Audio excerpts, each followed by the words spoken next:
All right.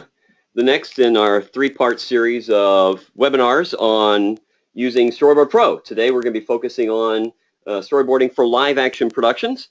For those of you who aren't familiar, I actually board just about everything, but by far the bulk of what I do is live action. So I'll be showing you a number of samples and going over some of the differences between that and animation and some specifics, since I know most people using the Toon Boom products are in animation, and a lot of people also want to try live action. So I'm going to go over a number of little tips and tricks to help you make that transition as well. I figured we'd start with just a little bit of information here and a little background on me. I've actually been working with Storyboard Pro since the beginning. They came to my studio and presented to me way back when. I don't even remember how many years ago. And I flipped the moment I saw it. I mean, I'm an old board artist. I started on paper like most people. Then I started getting into doing some in Photoshop, which I really enjoyed. But there was a lot of limitations on using the other softwares because they don't work in a production environment very well. So when I saw what Storyboard Pro could do, even in the earlier versions, I freaked out over it. So I've been working very heavily with them and their team to make sure that it works as strongly as possible with our industry and supports everything that we want to do. And they've just done an amazing job. So it's very cool. I'm very excited. As you'll see, I'll probably pick up the pace as I go because I love showcasing this stuff. I wanted to give you a quick little bit of information just on my background, just so you know a little bit about where I come from and all this. I've been in the industry now for almost 30 years. I started as an art director. This shot there on the left is, that's me without the sleeves on. This is actually at Roger Corman's studio. That's where I got started. This is a movie I art directed called Slave Girls from Beyond Infinity. Yes, that classic midnight movie. Actually, it is pretty cool. If you haven't seen it, you definitely should. So I've designed everything from TV series to commercials, music videos. That's an industrial on the left. I designed for the Jetstream oven, which I actually had 3 of those freaking things from the shoot, which I loved. I'm also a syndicated cartoonist. I've got a strip called Hollyweird, which makes fun of everything in Hollywood. So everyone I work with kind of wonders where they're going to show up.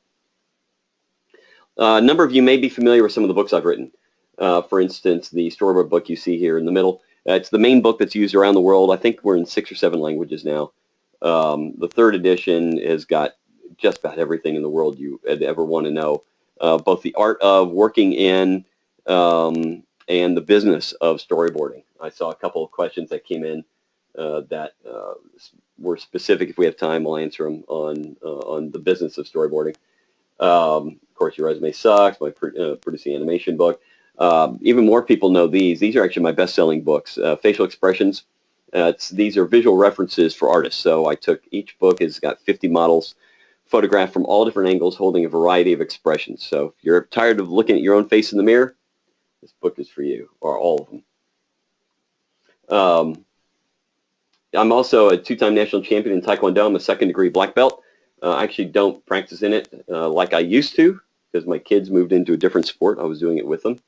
But that was a lot of fun, and I'm very loud with it.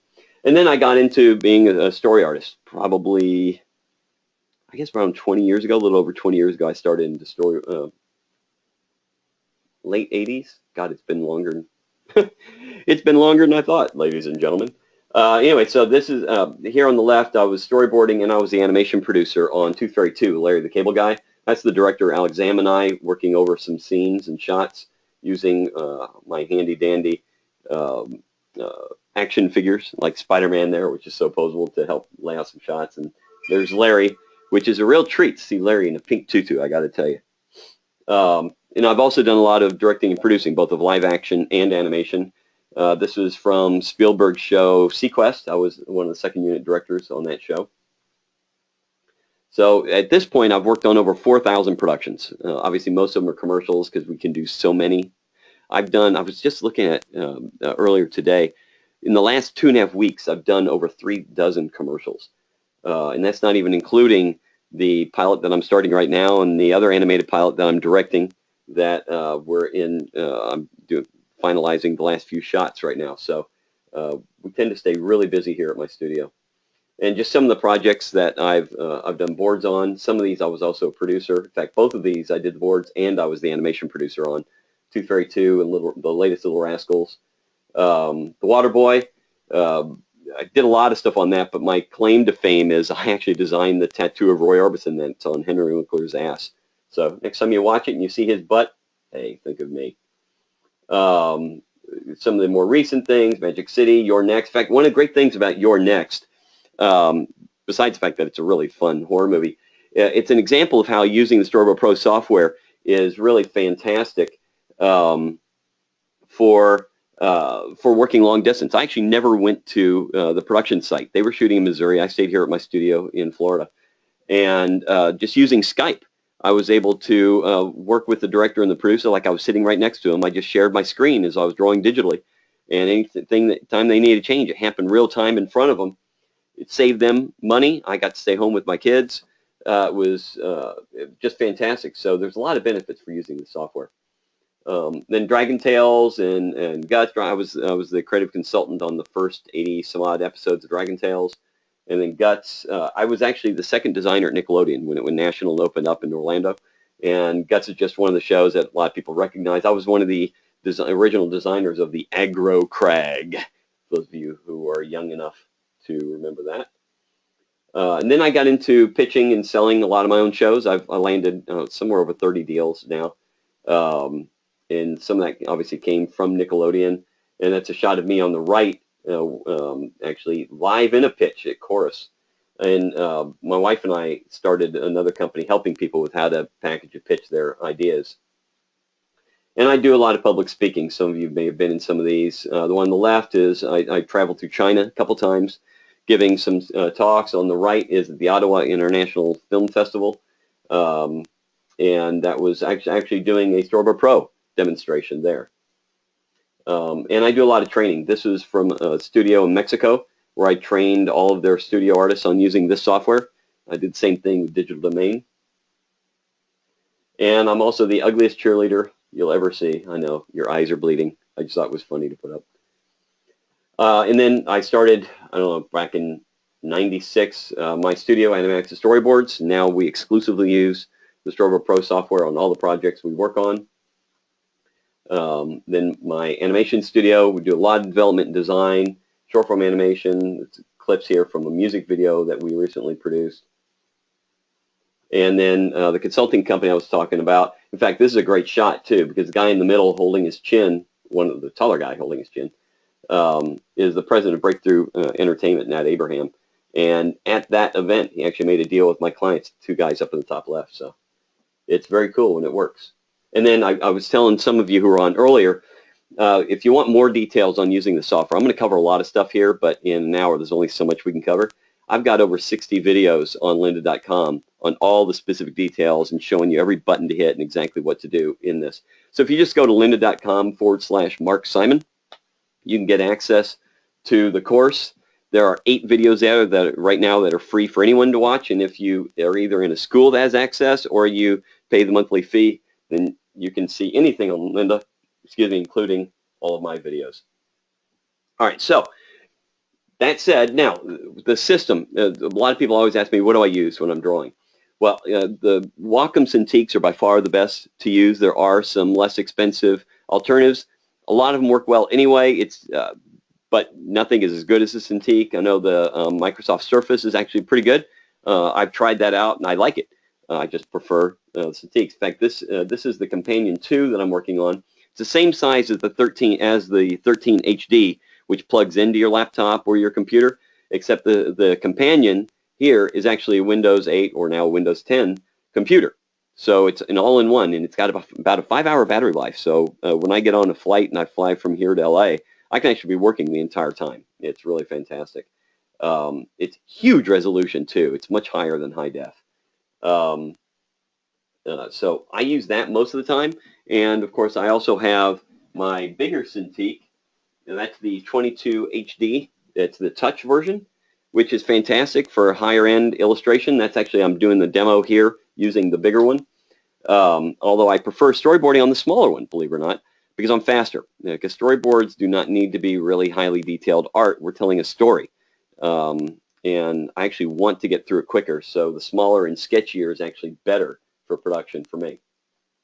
All right, so That said, let me switch over screens here, and there we go. So you should be seeing Storyboard Pro. And we'll get into this. Now, one thing I do want to mention is that I'm going to be focusing on a lot of the really cool aspects of the software that'll help you work faster. I'm not going to spend time going through every detail on every aspect. I just want you to understand what's possible, because through the how-to, the help, or the Linda videos that I've done, that'll help you on the specifics. So I want to show you really quickly here one of the, this is an animatic that I created. This is actually for Brett Favre piece. You've probably seen this on TV. It's called Well-Groomed Man. It's for this shaving product, which I actually ended up buying. I liked the commercial so much, I actually bought my own product. So let me show this to you. It might jump a little bit for those of you streaming, but in the replay, obviously, it'll be perfectly smooth.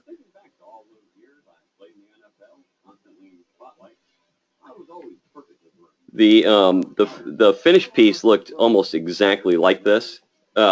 It's amazing how tight the edit was to it. So as you'll see here, I've got camera moves, I've got layer moves, and all of it's virtually real time as you're drawing. You know, I hear a lot of people say, "Oh, but I can do that already." Not like you can in this software. You can't. You know, any edit I do, all I do is hit play. I don't have to jump between programs. There's really no comparison on how quickly you can work in this software.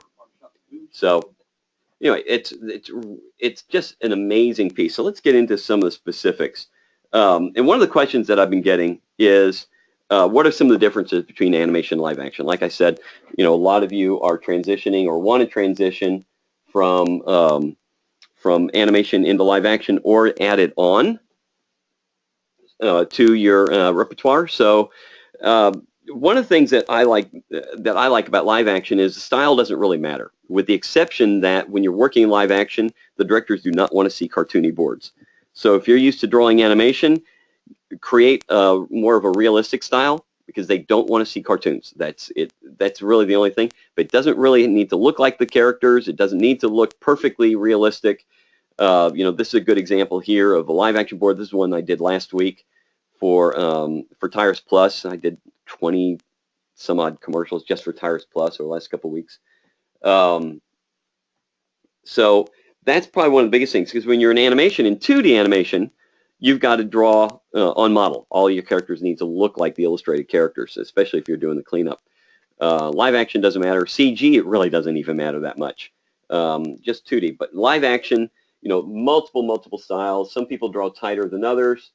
And I see, Philip, you're on with us now, right? Yes, I am. All right. So I know if anybody has questions during the demo, we'll try to save the ones till the end of the demo unless they are pertinent to what Mark is doing at the time. All right, you want to just introduce yourself real quick? Oh, and yes, hi there, everybody. I already see some people like Don Evelyn that I know, and some others, so welcome. And I'm Philip Greenstein. I'm Senior Director of Sales for North America here at Toon Boom. So I've worked with Mark for years and years now, and I love working with Mark. He's so talented, as you can all see.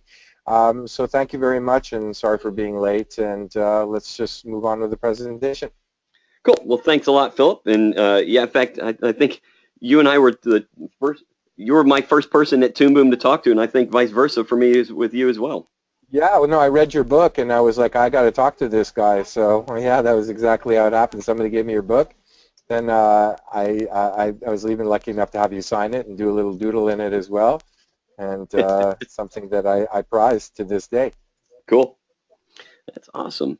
All right, so one of the other big differences between live action animation is as I'm going through, you see it's just most of these is just one drawing per scene. There's not a whole lot of action that happens in these.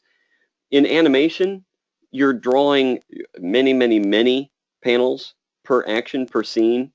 Live action, that's not the case. You don't need to tell the actors how to act, so we don't show them every expression. We want to have, you know, be somewhat expressive, and you know, if someone's smiling, but I don't need to show exactly what the motion of the hands are or if they're moving 6 inches closer to each other. In live action, it's setting up the shots and showing the big actions. If there's a big movement, yes, we want to see the beginning and end. You know, so for instance, this shot here, looking over one guy's shoulder at another guy, and they both turn in the exit frame. Or like this one where guy's running out of his office, and then he gets hung up by his headphones on his head. I don't need to do more than that in live action. So it's going to be a lot quicker getting through it. So for those of you who want to draw a little bit less, well, live action is very helpful there as well. Another big thing that's really handy is, well, it's more than handy. It's pretty important. You really do need to understand production when you're working live action boards. You do need to know directing terms. You need to understand how effects are done. You need to have somewhat of an understanding of stunts, because you're going to be working with the effects team. You're going to be working with the stunt coordinators. And when directors are telling you things, you do need to understand. I'm going to get into a couple of specifics here in just a minute on what I mean, in particular like with the term pan, because that's totally misused most of the time. The other thing, there's a couple different types of boards that we do. We call this presentation boards. All right, so it's really tight artwork. It's often in color. You know, these are agents. We also call them agency boards. So this is when I'm working with an agency and we're just trying to get a feel for what the spot is going to say and what's going to happen. But it's not every shot. Okay, or in animation, you always say it's a scene every time there's a cut. We don't. We label it differently in live action. It's different shots within scenes, and I'm going to get into that in just a moment as well. But so, for instance, here's 3 different shots, just to kind of get a feel for how we're going to be showcasing the product that the agency for Black & Decker will approve or not approve to move forward. So, and these are separate, and often I'll actually do, or our studio will do these types of agency boards, and then when it gets approved, they go into production, and we might do 5 or 6 or 10 of these. 1 or 2 will be chosen for production. And then when the production comes on board, production company, they'll then hire us to then do the production boards. And the production boards look more like this. Here, I'll zoom in a little bit. This is actually from the Tooth Fairy 2 movie. And you can see these are really rough.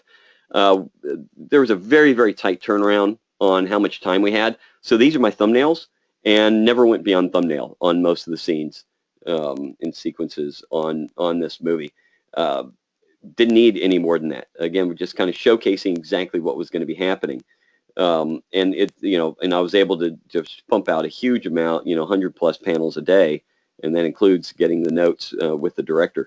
So I don't usually even erase or delete a layer of the roughs that I'm laying down.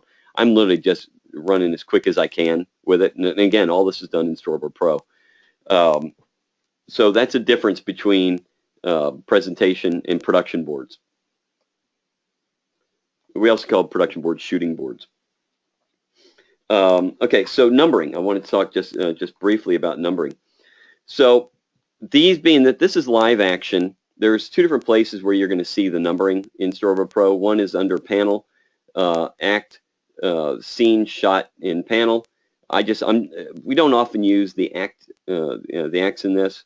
I did here just to differentiate between multiple commercials that I put into one presentation for you.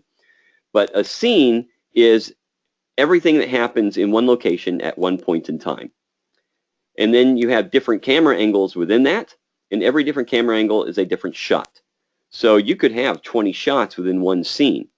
So the difference there is with animation, every time there's a new change in camera, it's considered a new scene. You don't have shots, you just have scenes. Here we have scenes, shots, and then panels are how many drawings does it take to showcase the action that's happening in that one shot. Okay. The other place you'll see is if you look down here in the lower left, that's on the timeline. I like working on the timeline. You have lots of different ways of seeing your screen as you're working in Storyboard Pro. This is the one I always work in. Not some of the time, it's all of the time.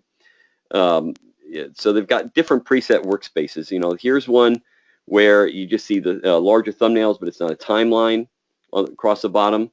And then sometimes when I'm working with the director, I'll pop this one up, which just allows us to see all the panels together, and I can just click and drag and reorder things in this, which is a really nice way to looking at it. Or if you want to see it kind of the way it's going to look in PDF. In live action, we export in PDF with the panels vertically, whereas in animation, for those of you who work in animation, you know it's always horizontal. And so as you're working in animation, you can see it that way as well. Let me just pop that up, where you have 3 or 4 panels across. So just a glance, you can see it any way you want. But I always like working in the timeline, because even if I'm not being hired to do animatics, I'm always creating at least rough animatics, because that's how I can tell if my story is flowing properly. And that's one of the things that you get to do in Storyboard Pro that you don't get in any other software, is real time. I can look at it and listen to it, because I have unlimited layers of audio that I can add into this. And I'll show you samples of that in just a minute too. But I can really hit play at any point and just see and hear, is it working? Am I staying on a shot too long? Am I getting bored? Am I crossing a line of action? I didn't realize it. All those types of things you can only see in action as things are moving. Or if I have a camera move, how does that work? How is it really, is that helping me tell the story? This software allows me to tell a story better, and that's one of the things I just absolutely love about it. Oh, here's something that is really cool. So let's say that I'm talking to the director. So here I've got scene 15 and then scene 16. So I start on a wider shot, and then there's a close-up of the guy. Well, the director could say, you know what? Let's change that. So can we have the 16 first? Sure. So just that quick, I just moved it over. It's done. Now, it stayed. It renumbered it slightly for me. Well, I can just come through here now, and I can go storyboard, and I'm going to rename my scenes. I can rename shots or scenes. All right, I don't want it to be 15. I want it to just be 15, and I'm going to hit to renumber all of them. And look here, it'll tell you exactly how it's going to renumber it all the way through. Boom. And if I do a lot of changes, your numbers could be all over the place.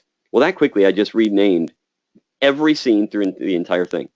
Now, for those of you working in Photoshop or in Sketchbook Pro or on paper, and you've got some changes, and you need to go through and renumber, you know what a pain in the ass that is and how long it takes.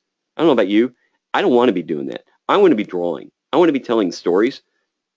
So the idea of having to go through and renumber things appalls me. I mean, there's just no way I would ever go back to doing it that way again. So, this is just the most amazing way of working. So it's literally click and drag, and I hit play, and I can see it, everything as I'm going. Okay, so I want to talk about pans. Pan, for those of you who work in animation, means any camera move. Whether it's up or down or moving around, it's always considered a pan. Well, that's not true in live action at all. A pan is a very specific thing. So let me show you an example here. I'll just add on to this. So I'm going to add a new scene. I'm just going to click down. It's going to add a new scene for me. And I actually have some drawings saved in my library from another project that shows a pan. So someone had sent in a question asking, what if you like to draw in another program? Can you then bring in the artwork into Storyboard Pro? Absolutely you can. And here's an example of how easy it is. So I just literally went into my library, and all library is just a folder that has a collection of photos, audio, other drawings, any number of things, and you can literally just drag them into your project.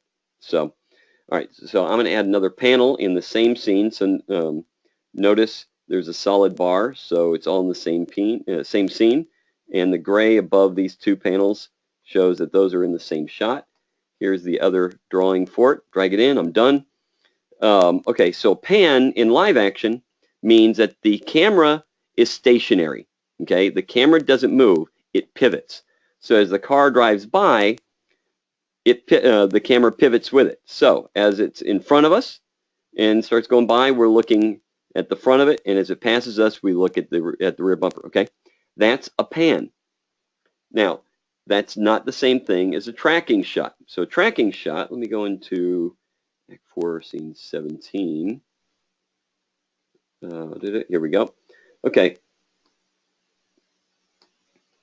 Oh, here. All right, so this is a tracking shot. So the difference here is the camera is actually moving across the hallway. It's just a slight truck. We call it tracking or trucking or dolly move. There's a number of different titles for actually moving the camera. If it's going way up high in the air, we'll call it booming up, or or a crane shot. But this is a pan, and it's only the camera moving left or right. If the camera is pushing in, it's called dollying or trucking in. So you really do need to understand the difference, because if someone says they want a pan and you're used to animation and you do any type of move, that's not the case. Or if they want a certain thing and you call it a pan, you don't want to use the wrong terminology. It's a very simple thing, but it's very, Mark, very important. Yeah. Sorry, Sharan has a question about panning. So she's asking, so a pan is like moving your head from left to right, but not moving your body. Correct. That's a great way of looking at it. Yep. Absolutely. Okay. Thank you. Thank you for helping me clarify that. And obviously, doing a pan is so easy. Actually, doing any kind of camera move in Storyboard Pro is so freaking easy. In fact, let me go to, well, this looks like a good shot to play with. This is another one from Tyrus Plus. So I can actually just come over here to my camera icon, and I'm going to go to my tool properties, and I'm going to put 2 keyframes. So they give me, I can put a keyframe anywhere, but in this case, I just put a keyframe in the beginning and the end automatically onto this panel. The nice thing, though, is if you look down here on the timeline, I can extend. Here, let me just duplicate this. There it goes. So I can have a camera move go over over multiple panels in the same shot. So it's not just over one piece of art. I can have one single camera move going over multiple pieces. So to give you an example, let me go ahead and I'm just going to turn off the people on this one just so you see the difference between this panel and this panel. Okay. So what I'm going to do is green means beginning. So I'm going to move the camera over here. In fact, let's zoom in. Let's zoom in on these kids over here. So we're going to start there. And then we're moving over and we're pulling out. So you see the artwork changes, but it's one steady camera move. So that quickly I could do a zoom, I could do a pan, I can actually rotate. So at the beginning, now it's rotate, so now it's twisting as I pull out. So I can do any number of things with the camera, and I can put different keyframes in there. I can also just grab, so you see this blue line right here. Whoops, let me go back to camera. This blue line right here, that's my camera path. Well, I can also put a curve in that camera path just by grabbing it and moving it just that easily. So now you've got a really cool, funky move. And it's so fast, so as I'm working, I can literally just come in and then I hit play, and everything starts playing, and I can see my animatic real time as I'm going. You know, one of the things that if you're used to working in Photoshop and going into After Effects and going into Premiere, you know, it's about 10 steps, especially if you start in paper, in order to see anything that happens. So, you know, if you've got everything edited together, you need to do a change. You know, if you're working on paper, you've got to make the change, scan it, put it into Photoshop. If you're working in Photoshop, you make the change in Photoshop. You export, you know, you edit out the layers, you export that out, you bring it into After Effects, you do adjust the move, then you export out of After Effects, you go into Premiere or Final Cut, and then you can finally see what your change makes. Whereas in Storyboard Pro, I do all of that in one software. I never leave it. You've got an incredible master that anyone else, the directors and editors, can actually start working in this as well. So in Previs, you work it all out together with one master. It takes the place of so many different softwares and makes production so much easier. I've worked both ways because, again, I've worked on so many different productions. Working between softwares, I won't do anymore. And the first thing I do is I sit down with production and I show them the benefits. They get it instantly. Mark, we've got a question from Brett.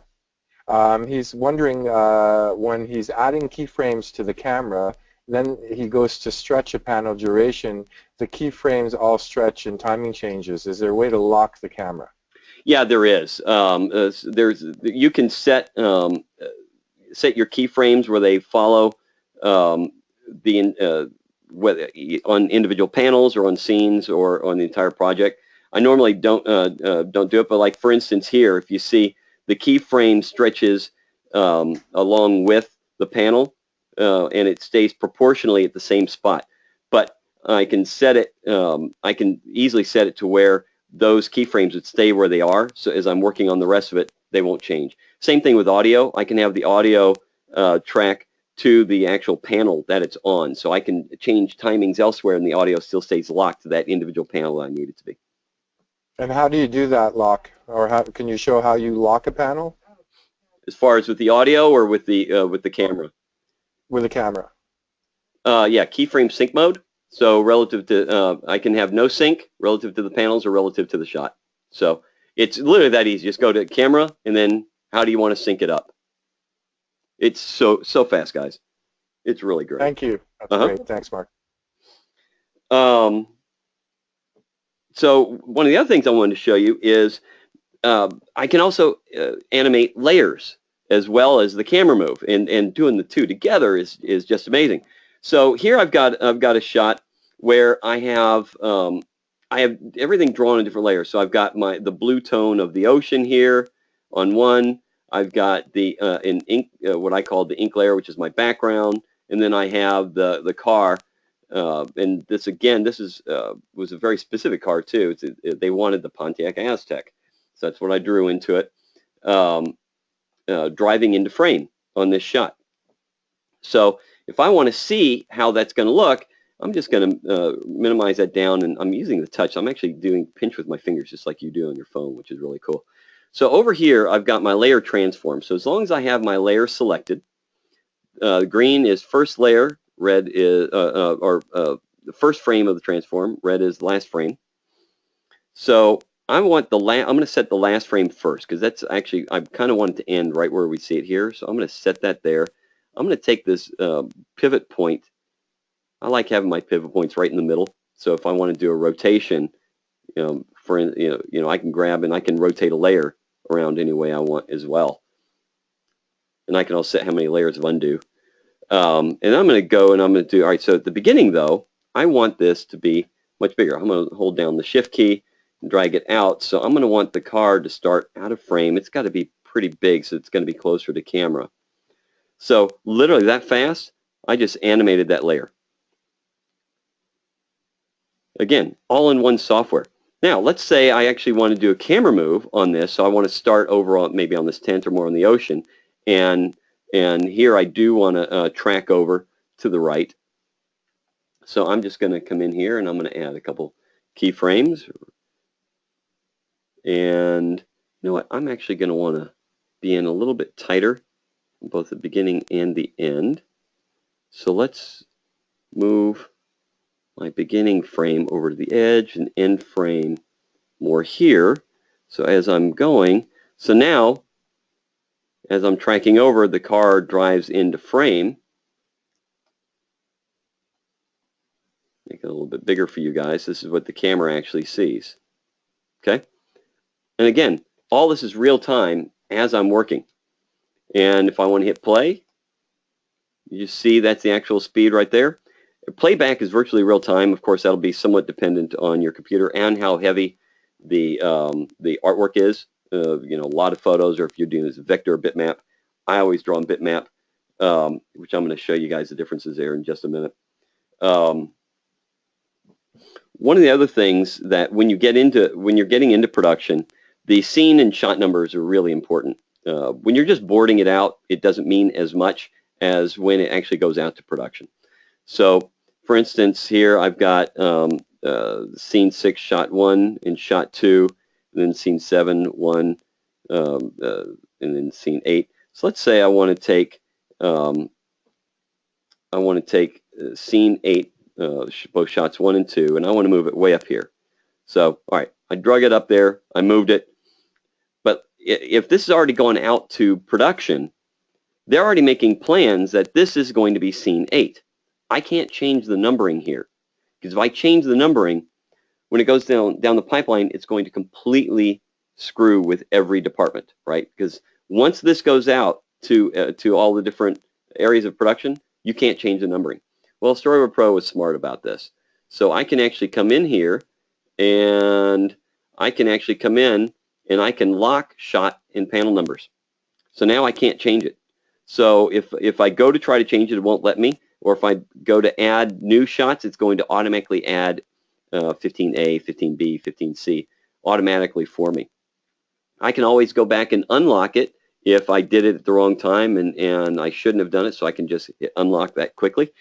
But this is a great way to help protect production once they go out, and if you still need to make changes, which often happens. I'm often on set with a director and they want to change things, but we can't change the scene number. So I just lock it so there's no chance I'll accidentally change something that I shouldn't. Got a question for you, Mark. All right. Can you delete the layer keyframes or modify them? I can do both. So for instance, I can actually come in here and for camera, I can go under camera and I can just hit reset camera. It goes back to the default at the beginning, and then I still have complete access to change that and adjust it however I want. And then for the layer, make sure you've got the layer selected. As you can see right now, the car is moving in and out. I can go here to layer, and I can hit reset transform, because animating a layer, we call it transforming the layer. So there and it goes back to where it was in the beginning. Now, as you see, as I scrub, it doesn't move at all. So so that's how quick it is to reset it. Now, you were also asking, I did undo to go back to it moving again. So that's the way it is right now. So I can just go through, and let's say my end frame, I don't want it there, but I want him like he's about to plunge into the ocean. It's that fast. All right, it literally, as soon as you do it, it's there to work real time in the software. All right, so let's talk about pens. One of the things that artists, and including myself, when in some of the earlier versions, I'm going to add a new scene in between these here, a blank one. They were complaining about in the software was that it was all vector lines, and most people don't like drawing in vector lines. They're just kind of ugly. And when I mean a vector line, if you've ever worked in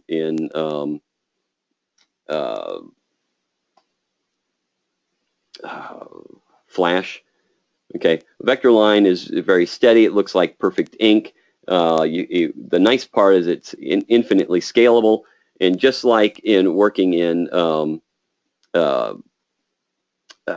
Flash or Illustrator, you know, it's got all the nodes in there, and I can, so if you want really tight artwork in here and you like working vector, you know, you can adjust this in any way that you want. You can select multiple and just drag it around.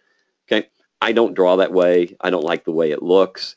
You know, I like drawing with something that really looks like a pencil. Okay, so I always work on bitmap layers, and you can select whether you're drawing on a bitmap or a vector layer. So Storyboard Pro now has these pencils that look like a pencil lead. I mean, I'll zoom in here, and the nice thing, it even gets darker as you go over it, and you know, it's completely dependent here on how hard or soft I'm sketching, and they've got different ones. So you know, a lot of times I'll do a fill with it. You know, if you don't like that kind of fill, you know, you could do this kind of fill. If you like a really solid fill, all right, so we can give you a really solid fill. So you've got a lot of different options here, but it just looks fantastic.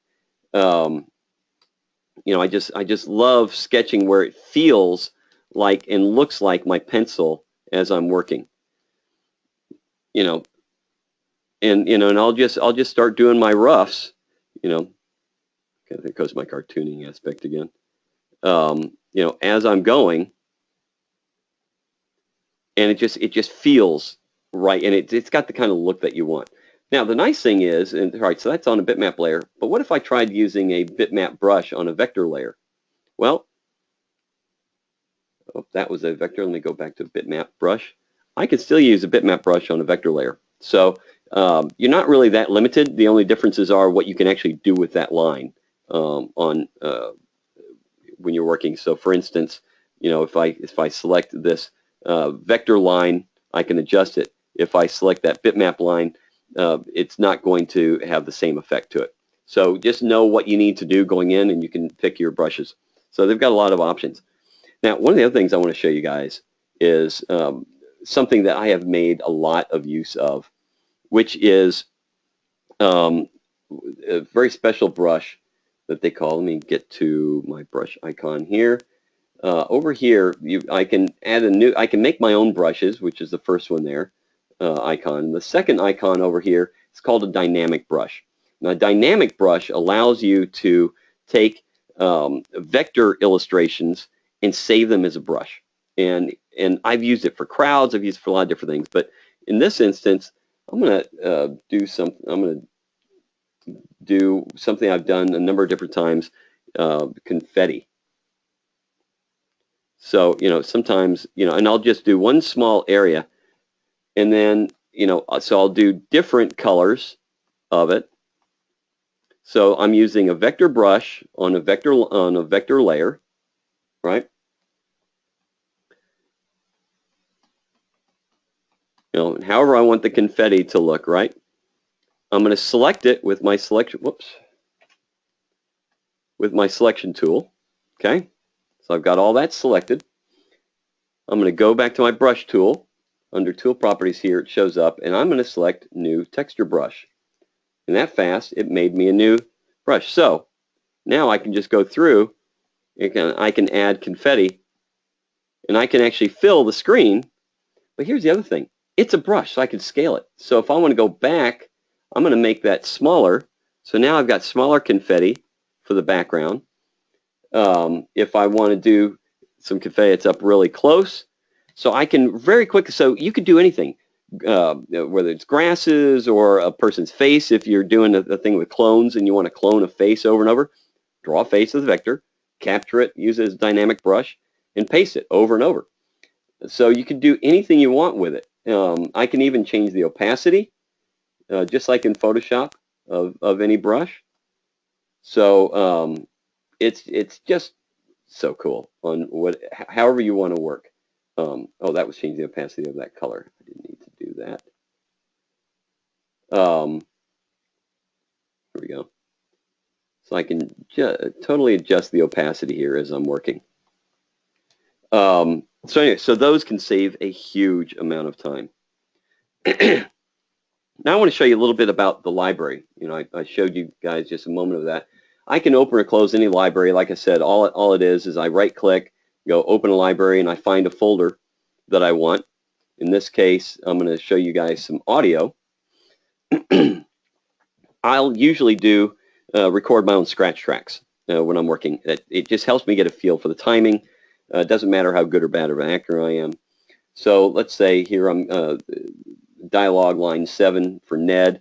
So I can literally just take Ned's audio, and I'm going to drag it down into my audio line.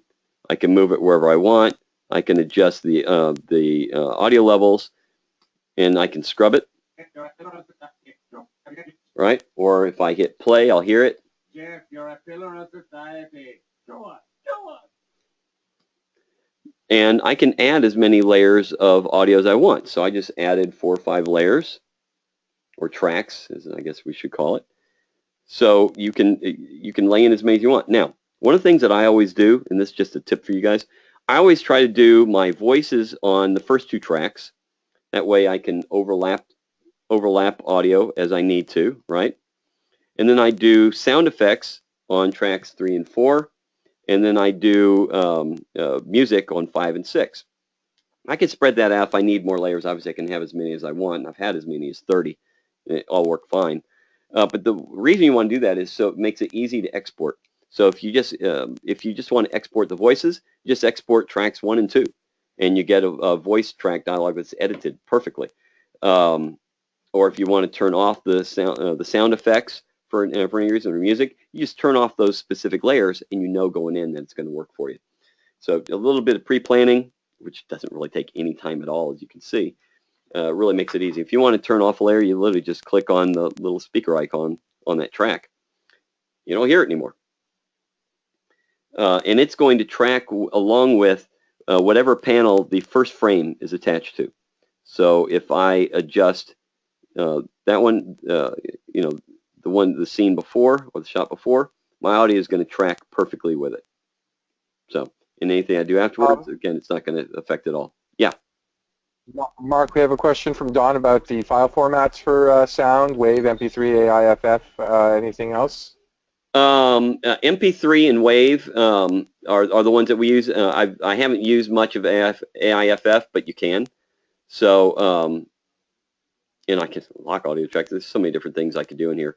But yeah, the main audio, if it's what you're using, chances are it's going to work. So, but MP3, I like MP3 because it's smaller and it keeps the file size smaller. Waves are obviously a little bit better because they're not compressed. But for storyboarding, it's previs. I don't worry about that. And a question just going back a little earlier, the dynamic brushes can be used with bitmap as well as vector, correct? No, it's only vector. You can only create a dynamic brush with a vector line. Okay, thanks for clearing that up.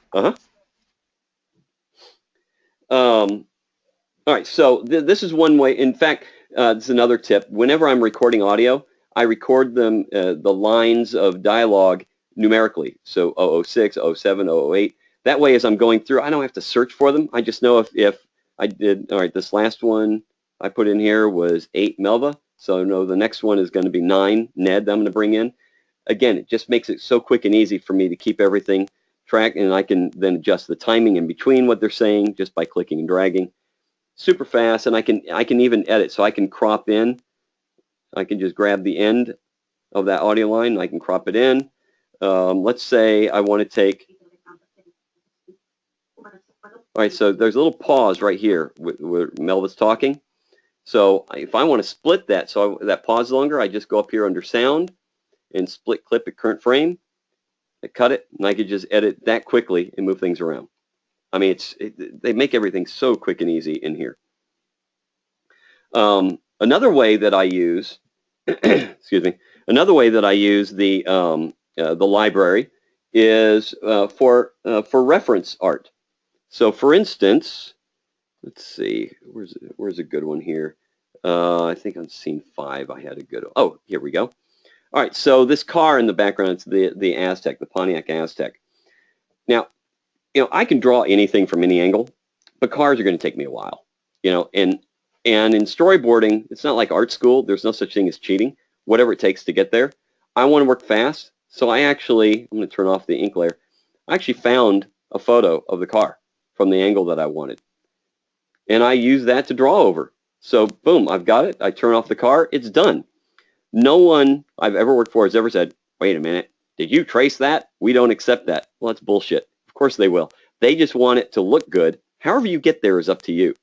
And if I can say, that's a time-saving device. If I can save time and not have to worry about drawing a good car, it's a fraction of the time, which means I'm making more money and delivering to my client quicker. There's really no negative.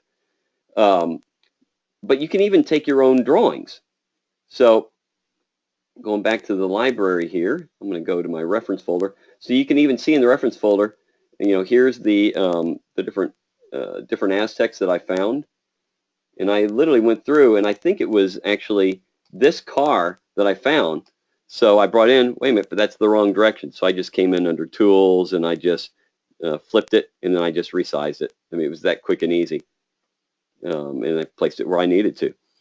But one of the other things that's really cool is the ability to save your artwork or an entire shot. So for instance, on this panel here, I need to draw this tire wall. And because I was doing a series of these commercials, I knew that because they told me that we were going to redo or do versions of this over and over and over. So I don't know about you guys. I don't want to redraw all those tires every time. But I want them to look nice. So I put some decent detail in it. Again, it's storyboard, so I wasn't going to make this a full-fledged illustration. There's a difference between boarding and illustrating. So once I drew it all out, if I turn off the ink layer, here you see I've got just one layer here that has all the tires. Well, what I did was I dragged that layer over here, and I named it Tires TPL. And TPL is just that's the automatic designation that Toon Boom gives it, but I called it tires. So I knew that now as I'm going into another scene, like here's another commercial. Oh, and there's those tires again, right? So turn that layer back on. All I need to do was take the tires. I'm going to turn that off. So I can just take my drawing and drag it in, and here's my tires. And I can resize them and put them anywhere in, and I don't have to redraw them.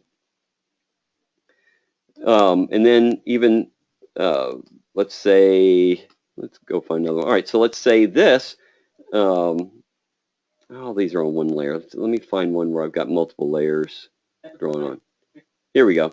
Okay, so let's say this, if I know I'm going to use this over and over, I've got my lines on one layer and I've got the tone, the gray tone, on another layer. What I can do is I can actually just click on the entire panel down here on the timeline. I can drag the entire panel in. It's going to save the whole thing. It's loading it up right now. You'll see it build here in just a second. On the file sizes of everything are a little bit bigger when you're using bitmap rather than vector. Vector are smaller. I just like the look of bitmap. So I'm going to call this tire close-up. Okay. Now it shows up over here in my library. So let's say if I'm down here and the director says, after this shot, let's do a close-up. All right, so I'm going to do a new scene. And then I'm going to just grab what I'd drawn before, drag it in. All the layers I had done before, it's still in its layers, and I don't have to redraw it. So if I need to make an adjustment, I don't have to worry about oh crap, everything's flattened. It's not flattened. All the layers I originally drew are still there, so now I can make an adjustment quickly if I want to. All right.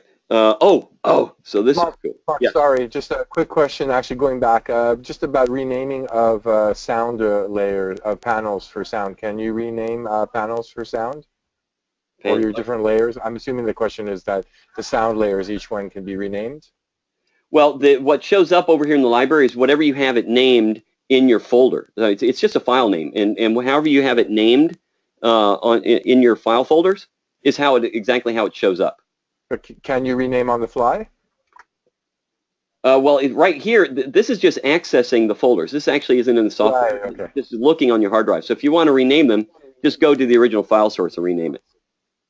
And the other question being asked by Don is, can you adjust the tone of the drawing? As example, the shades used to enhance the drawing, like how you would adjust the levels in Photoshop. No, you don't have levels that you can adjust. If I've drawn something really light and I want it darker, I'll just duplicate that line. So I can fake it. But that's, for instance, here, if I want that layer, I'll just duplicate it. Actually, it didn't make it darker. It depends on if it, oh, that's right. That was a different, that was an import of a JPEG. Here, this is just a tone. If I duplicate this, that layer of gray tone, notice how it got darker if I have two layers of it. So I can fake it that way. But this is not Photoshop. This is not a program where you're going to go through and do your color adjustments and everything afterwards. Okay. And by the way, that goes to an earlier question that somebody had about the difference between Photoshop and Storyboard Pro in terms of tools, and that I think what you said there is very important. Photoshop is Photoshop, and the Storyboard Pro is Storyboard Pro. We're not trying to become Photoshop. We're trying to be the best storyboarding software available. Yeah, because look, storyboards are not illustration. You understand the difference. This is quick drawing that supports production. We don't need to be doing color adjustments. You're generally never going to do color on a storyboard unless there's just some spot color anyway, if you're doing production boards. These color examples like this, these we did in Photoshop because I needed to have that kind of color control and gradients and things. Exactly. So, but if I needed to put these in animatic, I just take the JPEG exports and I bring them into Storyboard Pro, and then I can manipulate and use it however I want. So, and you may have covered this, Mark, but for those who don't know, when you're importing a Photoshop file, you can import it flattened or in its Photoshop layers as well. The layers will import just like you see over here as well. Yeah, good point. No, I hadn't mentioned that. Quick question also from Peter. This is more general in nature, but file size. He's asking whether you recommend exporting, let's say, out of Storyboard Pro and into Harmony, or that could really go for any other software, as bitmaps or as vectors, and especially like depending on the resolution, like if it was for a movie for an iPad. But I Well, assume the answer to that. if you're exporting for production, they don't care. It's only the actual Storyboard Pro file that's bigger or smaller. If I export out to PDF or to JPEG, the exports are going to be exactly the same size if you're using bitmap or vector. It's only the actual Storyboard Pro file itself that'll get bigger if you're working in bitmap. And to be honest, this is a question. I've never cared. Sorry, Mark, go ahead. So, go ahead. No, go ahead, Mark, please. I was just saying, I've never cared. I don't care how big my file gets. Hard drive space is so cheap these days, it really doesn't matter. So I want my art to look good. So I use whatever brush I think looks better.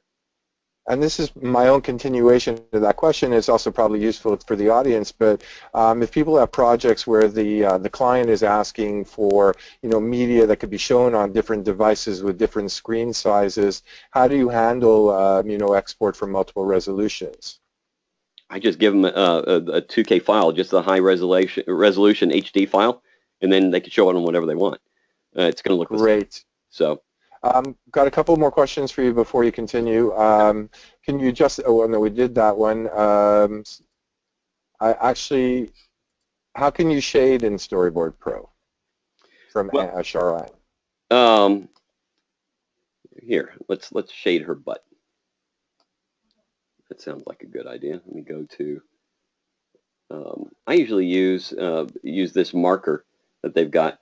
And so, what I'll often do, let me go to the tone layer underneath the line.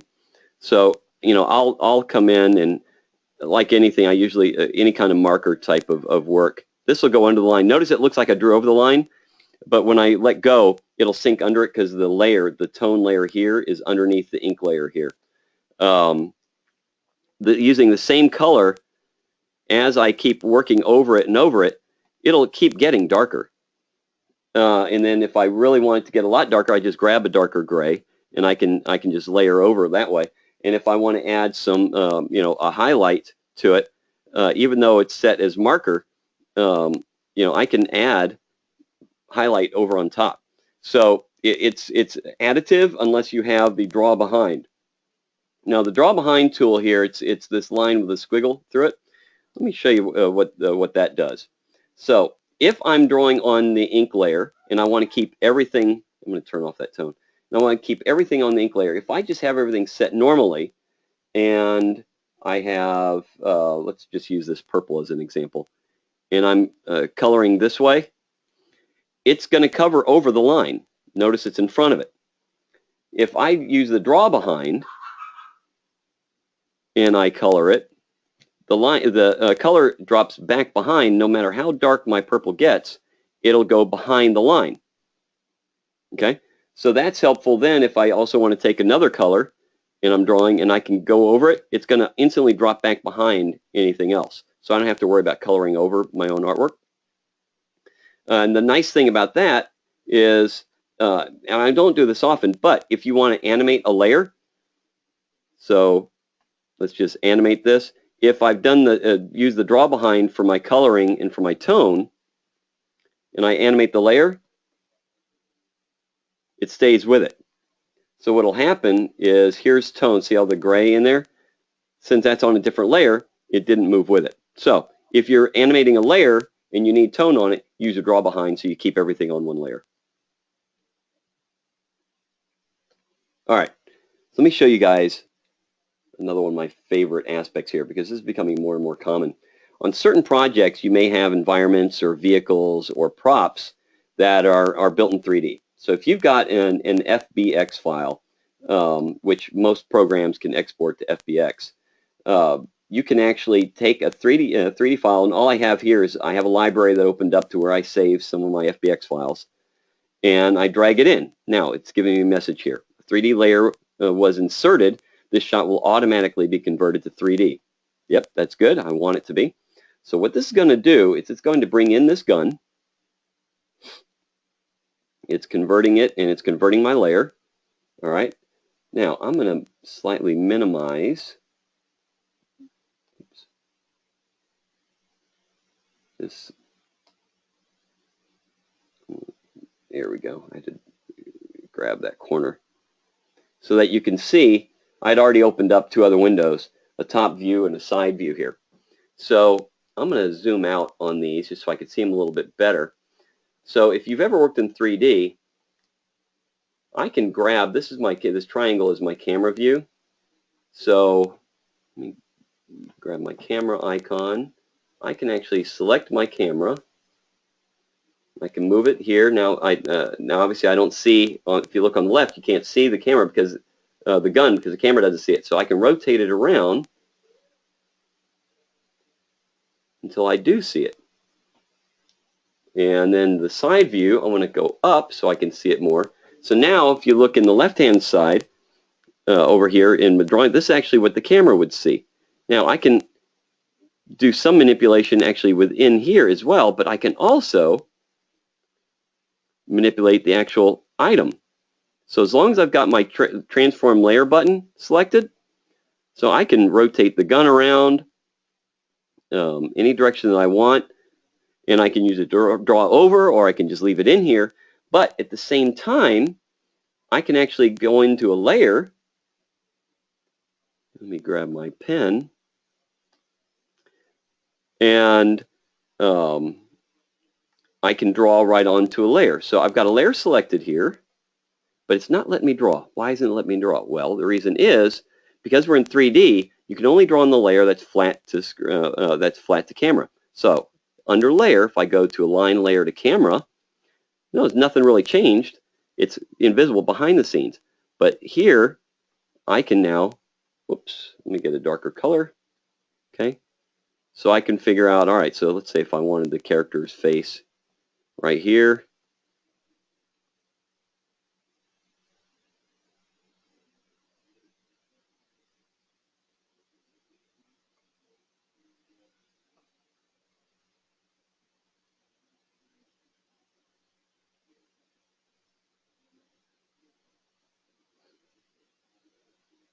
All right, so just real quickly, I can put in whatever I want. And now it's actually in there on a separate layer as the gun, but I'm able to draw on those layers. The thing is, that layer is also, I can manipulate it in 3D as well. So notice, because I'm in, this whole scene is in 3D, I can move this around any way that I want. And I can scale it, and I can move it wherever I need. And it also shows up over here on the right. If we look at side view and top view,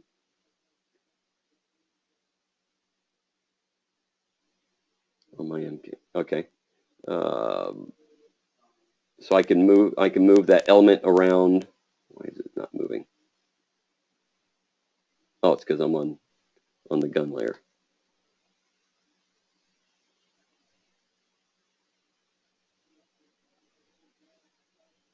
So I can move it around on this layer using any of these other panels and manipulate it and move it wherever I need to go.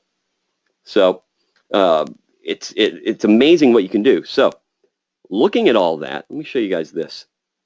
All right, I'm going to expand this again. Okay, so here's a shot that that I created. Let's see if I can get to a wide. Okay, so kind of an alleyway, the girl looking out her window, right? All of this are 2D hand-drawn layers, but I manipulated them in a 3D environment. So adding a camera move, now you see on the right there's a wall that's perpendicular to the other ones, and it's all the same brick. I just duplicated it. So I'm moving the camera back, but you get that perspective change coming around, and then push in past the girl to see that this monster is about to eat her, right? All of this in one great camera move using 2D artwork. I can put 3D elements in here as well, but I've had to do this on a few different really cool tracking shots that production wants to work out. So I'll build it. It's really fast and easy in Storyboard Pro to do this. Mark, there was a question about tracing over a 3D object, and specifically the gun. There was asking if you could trace over the gun with a designated pencil. Sure. Yeah, so what I'll probably do is I'll move the gun down to a lower layer here, and let me go ahead and just rotate it to a different angle so we can see a little bit more, okay? All right, so that looks good. And I'll turn that off, and so Go to a bitmap layer here. So what I'll do is I'll take the gun layer and I'll put it down below my other layers, and then I'll grab my pencil and the layer that I'm on. Again, I need to go to Layer, Align to Camera, which allows me to draw. Grab the kind of pencil I want, like the 25 pixel in black. Okay, so now I'm going to come in.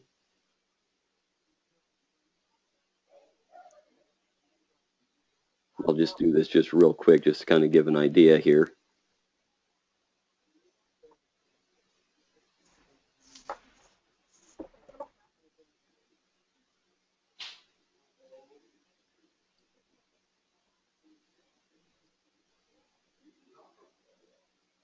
So it's not going to be the prettiest thing, but I'm just trying to give you guys an idea here. All right, and if I turn off the gun layer, all right, now I can come in and adjust it however I want. So, you know, and I can play with it, and it's just another drawing. So again, it's a great reference. And I actually have a car that that I'm going to be doing the same things. I don't want the 3D car, but I want the reference of being able to move it into any angle that I want. And I'm going to do it just this way on one of my projects. So hopefully that answers your question. Quick and easy. Okay. How are we doing on time? Well, we're at 3:08 p.m. EST. We've so gone I think over an hour already. All right. Yeah. Let me just. By the way, Lila, I'm just going to answer Lila quickly. We support FBX, Alembic, and Collada file formats for 3D. Okay, great. Oh, you've added some. That's even good. I didn't even know that. All right, so let me hit a couple things, and we'll answer just some other general questions. I've got a lot that I could talk about, but you know, I could go on for 5 hours on this. All right, so Superman shots. We've all seen that type of thing where you see his arms out in front of the camera, but we're moving on a background. So let me find. All right, let me go to Act 4. Let's see, where is that? Act 4, Scene 24. Where is that? Here we go. All right, so let's say that we want to do kind of a Superman shot flying in towards this crowd. I don't want to take the time right now to draw the arms in, but what I can do, here we go. I'll just grab in this PNG of my head. So again, I can bring in photos, adjust it however I want. Okay, so I've got my head in here, and let's say that we're going to zoom in on these characters. All right, so do the Superman shot. So again, I'm going to do first and last frame keyframes. I'm going to zoom in. Let's say I want to zoom in to these people over here. Okay, so make this shot a little longer. All right, so zoom in. But wait a minute, my face is staying attached to the artwork. So we don't really get a good idea there on the Superman shot. Now I could animate the head with the layer transform, but it's always going to slide around and it's time consuming to do. Well, there's a really quick and easy thing that we can do here. So using the separate layer, not my drawing layers, but the layer drop down box over on the right hand side, I can actually make a number of adjustments here on any layer. So in this case, under alignment, I'm gonna pin it to the camera. I can have it face camera or pin it to camera. Facing camera is for 3D, so as you're moving around, but I'm gonna pin it to camera. So that quickly, now it stays perfectly in frame as I'm zooming in. So if you think about a camera riding on an arrow going in towards the bullseye, you can just put down a layer and pin it to camera, and all of a sudden you've got this great move that quickly. The other cool thing about using this layers menu is that I can also change what exports to what layers. So for instance, I may have, like here I've got arrows and notes. So any directional arrows I'm going to put onto that layer. And as you notice here on my arrows, my default is that I don't want it to export to a movie. I don't want to see action arrows in a movie. I only want to see them in print. So it'll export to Toon Boom, it'll export to PDF, but it won't export to movie. So I can set up where any layer will or will not export depending on what I'm exporting to. So that's just another really fun, quick thing. Another thing that I really love about the software is tracking changes. So let's say I've delivered this to a client, and then they're going to give me notes, or I send them the file. Like if I'm working on something and the director wants to mess with it. So then we'll go through and go to Storyboard, and it's just like in Word, and I'll set auto tracking mode for track changes. So now as I go through, and let's say they want me to, and I'll go to a notes layer, and I like drawing my notes in red so I can also see it very quickly. All right, so I grabbed a red pen, and they say, no, let's do much more narrow eyes, right? Notice what happens down here in my timeline. That panel gets a yellow box around it. That means that I did an adjustment or a change on it. So after I go through all the notes, and let's say we come over here, and they want to add 2 more gnomes, right? Maybe I'll put one back there, another one back here. That's all I'll do for now, and boom, it shows up with the yellow. So now when I get back to my studio, I'll go through and say, all right, I've got to make a change here, and I've got to make a change there. Here's another cool thing that we can do. So if I go to the panel tab, I can actually also record a note. So let's go here to this one, and let's say the director wants to talk about what's happening in here. So you can just click this little record button, and now I'm recording. All right, so what I want to do is let's make this wall barbed wire on top of it, and let's have people's legs being sliced off as they're working. All right, stop it. I'll test the play. So what I want to do is great. So that all worked great. I click OK. Over here it shows 1 of 1 audio. So as I go through, notice the box down here shows the yellow. So I know there's a note. If I don't see one, I look over. There's an audio note. I hit play. And now I'm recording. All right. So what I could draw something, and I can leave audio notes, and you can easily tell where it is because as long as you're using your tracking changes, and I can go through and I can then go ahead and validate them one at a time if I want. So I'll validate that one. Yep, notice the yellow turned off, and I'll validate that one. Hit next. So it's very quick and easy to make these things work. So again, I can probably go on and transitions. A lot of people always ask about transitions. So I'm going to turn off track changes. Notice there's a check mark next to it, so I'm not going to track this anymore. I don't need to right now. But let's say I want to do a transition besides a cut between these 2 scenes, right, or these 2 shots. So this is my transition icon. I drag this down to the panel beforehand. Oh, no, don't drag it, just click on it. That's right. So that quickly, now I've got a cross dissolve. Now I've got other options. I can, if I double click on it, now it's got a line on there. So now it's a wipe. I can click on it again. Now it becomes a radial transition. I can click on it again. So wipe the opposite direction. And then it goes back to cross dissolve. So generally you're not going to need anything more than that anyway. But that quickly, I can drop it right in, and I can adjust how long just by dragging on the side, on the end of it. I can click on exactly how long that transition is going to be. And it'll also play in real time when I hit the play button. Whew! All right, I know we're way over on time, but any other major questions we should answer?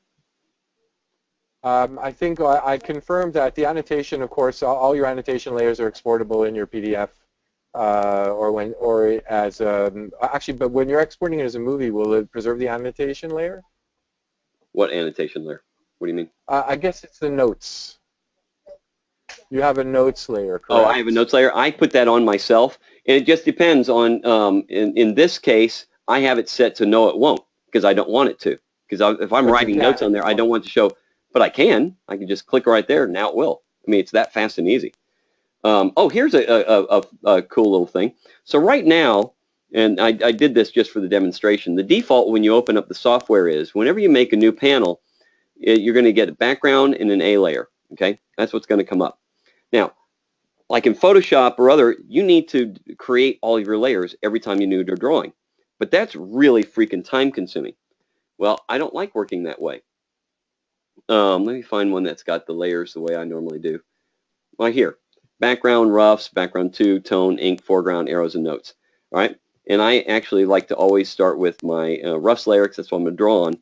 So if I want this to show up every time, all I do is set it up once, and I mean once, not even per project, just once, and I go under layer, set layer layout as default. So now watch what happens when I make a new panel. All the layers show up exactly the way I've set it, and the roughs layer that I wanted highlighted to start drawing on is automatically highlighted. So once I hit a new one, I can start drawing, and I know I'm going to be on the right layer. Question about you had a question. This goes back to when you had a window with a panel tab open, and they were asking if it's part of the workspace you're using, or do you have to find it and open it up? The only thing that's not in the default workspace here is this other layers tab. This is normally, this one over here on the right hand side is normally not there, but all you do is go under Windows to layers and it'll show up for you. But of course, the panel, storyboard, fill properties, and library are automatically there. And you can add them or subtract them, right? Because that's all customizable. It is fully customizable. I can just grab it and drag it wherever I want. That easy. Somebody was asking where the transition button was. I think you showed that was on the left-hand side. The transition button is up along top. It's right where you can add scenes panel numbers. It's the one that looks like an hourglass with a plus next to it. Okay, I'm just running down a list of questions now that we had posted. How did you adjust the opacity without right-clicking on the drawing layer? It said you clicked on a slider, they think. Oh yeah, because there's different things that you can adjust opacity. So as long as I'm on a layer, right at the top of the layers menu is the opacity, so I can just click and drag and drop that down. Or if I'm drawing, I can adjust. I could just take a color. Let's say the blue I want to use, but I don't want solid blue. I want it really transparent. So I can come in here and now I'm drawing with a really transparent blue. Or I could take it back up to 100%, and this exact same blue now looks like that. We had a couple of business questions now. I'll start from the last one, and I'll work my back because I know some people earlier asked about. How do you budget for live action? And then it was like by panel, by page, or by week. I never do it by page. It's either by panel, by day, or by week. On commercials, we'll often do by the panel, but sometimes they just have a certain amount budgeted. And as long as I know what I'm making, that's fine. I don't mind doing the day rate, but day rate is based on either 9 or 10 hours. So they're not going to work me for 20 for the same rate. It goes to time and a half after 10, goes to double time after 12.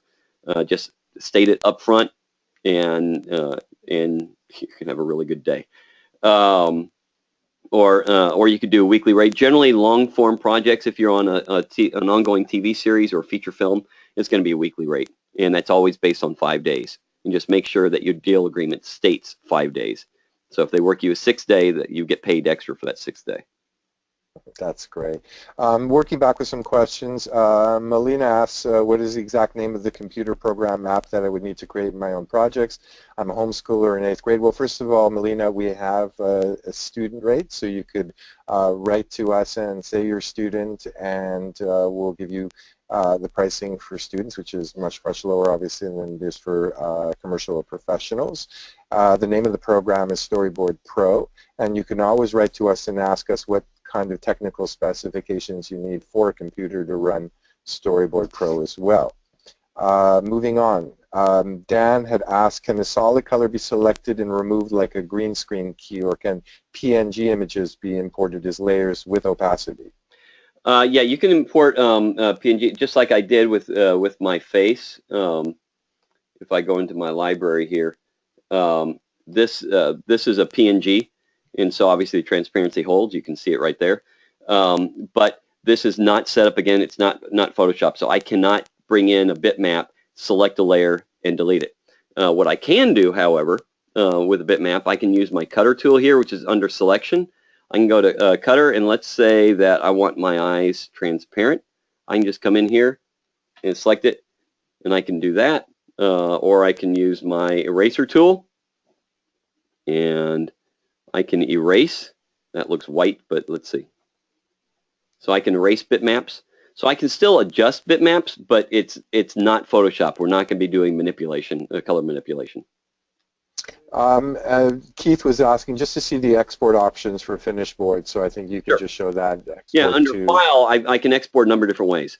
The bitmap, I've got options of JPEGs, Targets, or Photoshop, and with Photoshop, I can export it out with all the layers.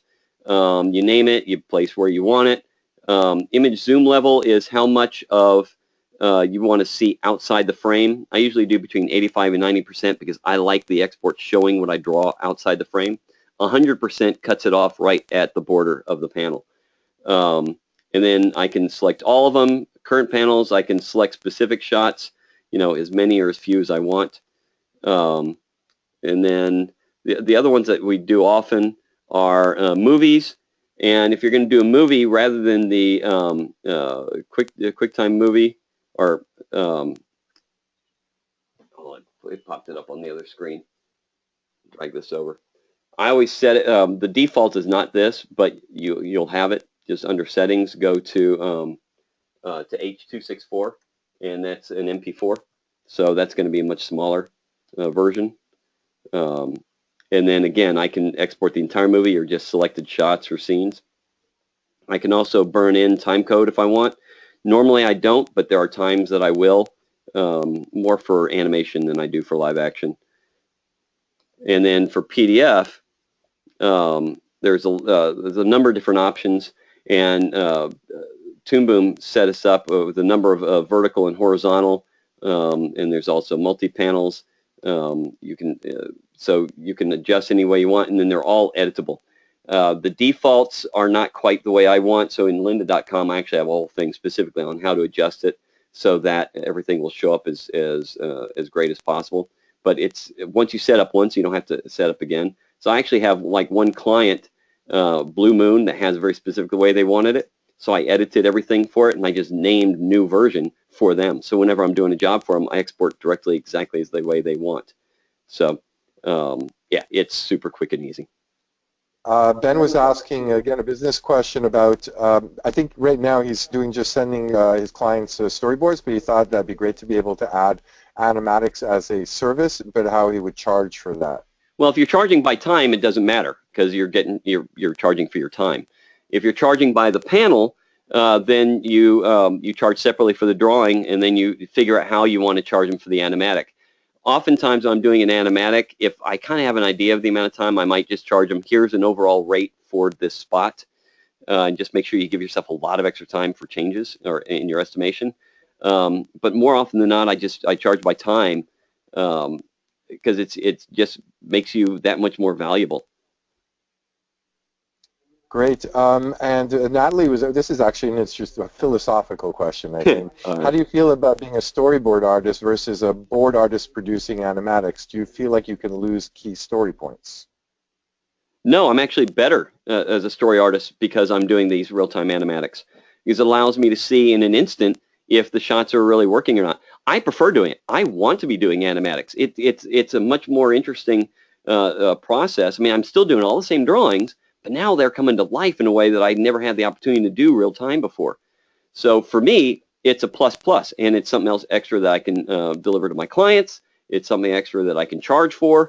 There's literally no negatives. And, you know, I hear people online bitching and moaning about it. I have no freaking idea what they're talking about. This makes us better. We're faster. The only people who really should be complaining are editors, and they shouldn't even be complaining. Their rules, union rules have to change because the software has changed. I actually wrote a big article in AWN about it last year, which I forward to people all the time.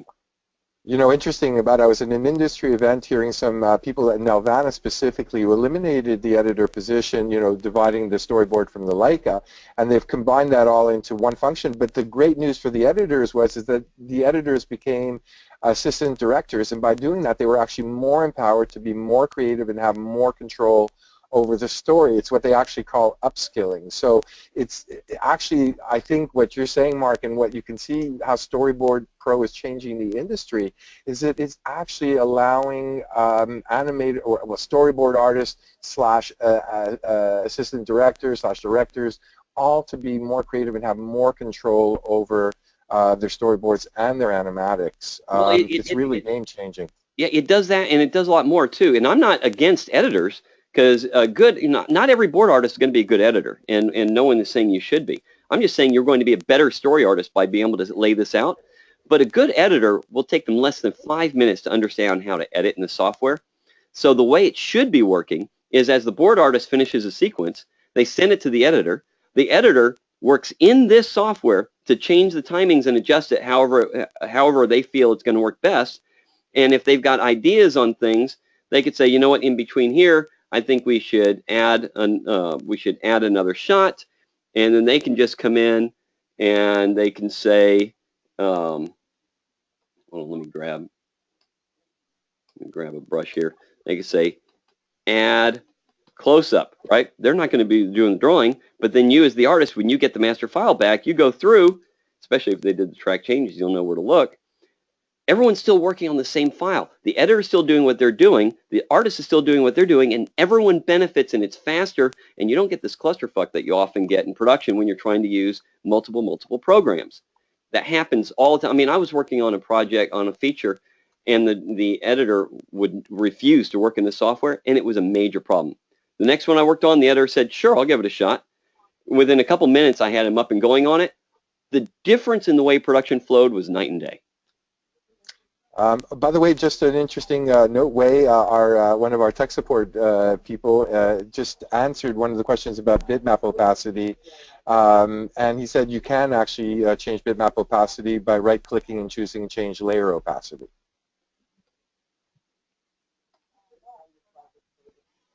Well, I can also just do it this way. I mean, I can adjust. Yeah. I guess I don't, but yeah. So there you go. Just in case that wasn't clear way.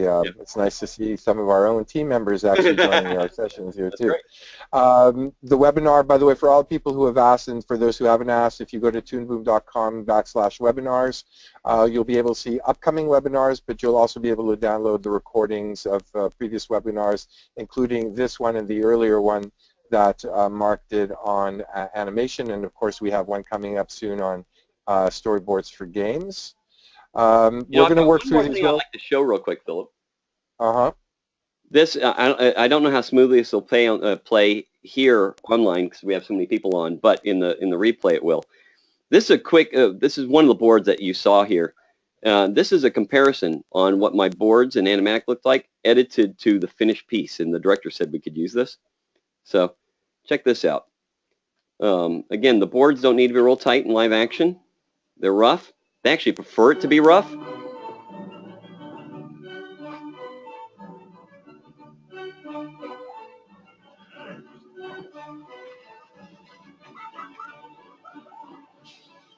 Be the first to visit Orlando this May or June to beat the summer rush and pack more into your vacation. More new rides and attractions, more Orlando favorites, more value than ever. Go to visitorlando.com/first. So, you know, this is an example of I did an original voice track just for my own timing, and then they redid it, obviously, but with my voice and the timing where I was able to get it, and you could see how every shot is exactly what the director wanted. And directors, live action directors, generally don't want a huge amount of detail because, especially in commercials, the agency would look at it, well, where is this thing that's in the storyboard? They don't want the kind of detail where the agency is going to start picking it apart. They just want to show what they're going to be shooting and then give them the flexibility of making whatever changes or adjustments that they want. Mark, we're going to have to sign off and say thank you to everybody. Just one quick thing that also came up with the storyboards versus animatics question or debate, if you like, even. Kelly was saying that the reason people don't like doing animatics is it does not reflect actual animation timing. But again, I'm sure you'll agree, and I heard this again last night from people who are doing TV and film, is that Oh, have we logged off? Is everybody still there? Is that you can actually do timed animatics. So you can actually tell the director, hey, guess what? Your commercial or your episode is overtime, so you can do timed animatics. Oh, Correct, absolutely. right? Yeah, yeah. I mean, I do that all. That's how oftentimes I'll tell a director, it's like this is a 35-second read, and you see how it works. So, but the thing is, generally you're not worried by the second, and it's only on commercials. You just see if the sequence is working or not, that you've never had the ability to see before. Agreed. So look, I guess if anybody has any questions once the session is over, feel free to write us. My email is philip with one L, PHILIP at toonboom.com. You have Mark's contact information. You can find more great great tutorials at lynda.com, both for Mark's stuff.